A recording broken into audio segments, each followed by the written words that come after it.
Oath తీసుకోలేదు. అదంతా inexperience చూపిస్తున్నారు అనమాట. Finally let him rule. నేను చెప్తున్నాను కదా, the proof is the pudding in the eating అంటారు ఇంగ్లీష్లో. తినేటప్పుడు తెలుస్తుంది దాని టేస్ట్ ఏముందనేది. కూర్చోనండి, ఆ కుర్చీలో కూర్చున్నప్పుడు తెలిసిపోతుంది మీకేముందని. ఏడీఎంకేలో చీలికి వస్తుంది అంటున్నారు, వచ్చి వీళ్ళకి సపోర్ట్ చేస్తారా అంటే అబ్స్టైన్ అవుతారా ఆ రోజు? అది అబ్స్టైన్ కాదు, they will C.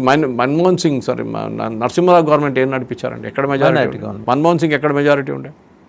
Minority government నడిపించారు వీళ్ళందరూ. ఓకే, పెద్ద పనేం కాదు. నాకు ఎప్పుడు అనిపిస్తుంది అంటే, ఇప్పుడు విజయ్ స్థితి చూస్తే మన ఎమ్మెల్యే ఏడుకొండలు అని చెప్పి ఒక సినిమా ఉండే మనది, దాసనారాయణ గారిది.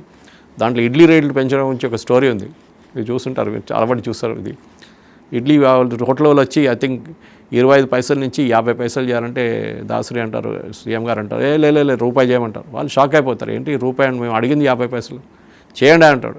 చేస్తారు, మళ్ళీ వీళ్ళు వచ్చి రాళ్ళు కొట్టడం మొదలు పెడతారు. పబ్లిక్ అంతా పెద్ద గొడవ. ముఖ్యమంత్రి తగ్గించి చూడండి రూపాయి కాదు నేను 50 పైసలు చేస్తున్నా అంటాడు. వాళ్ళకి కావాల్సినదే ఉండే. ముఖ్యమంత్రి కొత్త హీరో అయిపోయాడు, హోటల్ వాళ్ళందరూ విలన్ అయిపోయాడు. వాళ్ళకి కావాల్సిన వాళ్ళకి వచ్చింది, వీళ్ళకి కావాల్సిన వీళ్ళకి వచ్చింది. ఇది జరుగుతుంది. You cannot run a government on freebies. Problem ఏంటి, తమిళనాడులో కల్చర్ ఉంది చాలా మట్టుకు, మిగతా స్టేట్లో కూడా ఉందనుకోండి, అన్ని స్టేట్స్ ఉన్నాయి. కానీ తమిళనాడులో మిక్సీలు ఇవ్వడము, టీవీలు ఇవ్వడము, గ్రైండర్లు ఇవ్వడము, ఇది జయలలిత టైం నుంచి స్టార్ట్ అయింది. అది వీళ్ళు ఇప్పుడు కంటిన్యూ చేస్తున్నారు. కానీ ఈసారి వీళ్ళకి ప్రజలు తెలిసిపోయింది, ప్రజలు దానికోసం చూడట్లేదు, మార్పు చూస్తున్నారు. కానీ అటువైపు నేను ఇంకో చాలా ఇంపార్టెంట్ మాట చెప్పాలనుకుంటున్నా వాసుదేవన్ గారు. It is time for Annamalai to come back.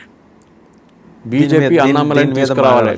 దీని మీద నాకు ఇక్కడ ఒక సందేహం సార్, నార్త్ని అర్థం చేసుకున్నంత చక్కగా సౌత్ని బీజేపీ ఎందుకు అర్థం చేసుకోలేకపోయింది, లేదా అర్థం చేసుకోకుండా సదరన్ బీజేపీ లీడర్స్ అడ్డుపడ్డారు? కర్ణాటకలో గవర్నమెంట్ ఉండే కదా వాసుదేవన్ గారు.